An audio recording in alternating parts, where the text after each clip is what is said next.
பிரேமம் கலி இந்த படங்களுக்கு அப்புறம் சாய் பல்லவி மறுபடியும் மலையாள சினிமாவில் நடிக்கிறாங்க. அந்த படத்தோட பேர் அதிரன். இந்த படத்தோட டீசர் இப்போ ரீசெண்டாக வெளியாயிருக்கு.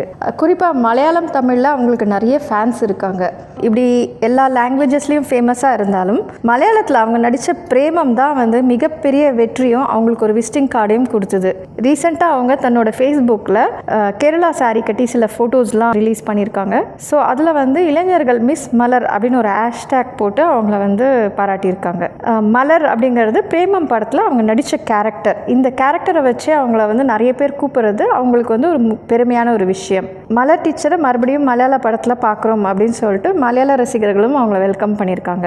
இனி வரைக்கும் அவங்களோட ஸ்மைல் வந்து எல்லாருக்கும் ரொம்ப க்ரேஸியாக ரொம்ப பிடிச்ச விஷயமாகவே இருந்திருக்கு. அவங்க சிரிக்கும்போது அவங்க கன்னம் வந்து இளம் சிவப்பாக மாறும்.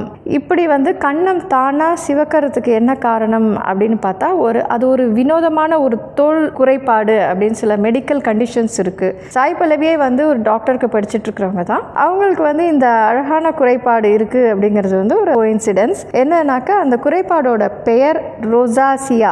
அதாவது கன்னத்தில் அடியில் இருக்கக்கூடிய இரத்த நாளங்கள் விரிவடையும் போது அந்த இடத்துல மட்டும் சிவப்பு நிறம் தூக்கலாக தெரியும். அதனால தான் முகத்தசைகளில் கன்னங்களில் மூக்கு பகுதியில் ஒரு மாதிரி ரெட்டிஷாக பளிச்சுன்னு அவங்களுக்கு வந்து சிரிக்கிற போலாம் முகம் அப்படி மாறிடும். ஸோ படப்பிடிப்பு டைம்லேயும் சரி ஷூட்டிங் இல்லாத டைம்லையும் சரி அவங்க சிரிக்கிறப்போ இல்லை நடிக்கிறப்போ ஃபோட்டோ எடுக்கிறப்போ எப்படினாலும் அவங்க ஃபேஸ் வந்து ரோசியாவும் கன்னம் சிவப்பும் தானாகவே ஏற்படுது. இந்த அளவுக்கு சிவப்பாகவும் அழகாகவும் இருக்கிறது வந்து என்னன்னா அவங்களுக்கு ஒரு ஈர்ப்பாக தான் அது மாறுது. இது ஒரு குறைபாடு இல்லை, அது அவங்களுக்கு ஒரு மிகப்பெரிய ப்ளஸ் அப்படின்னு சொல்லலாம். மீண்டும் ஒரு சினி பைட்ஸுடன் உங்களை சந்திக்கிறேன். நன்றி, வணக்கம்.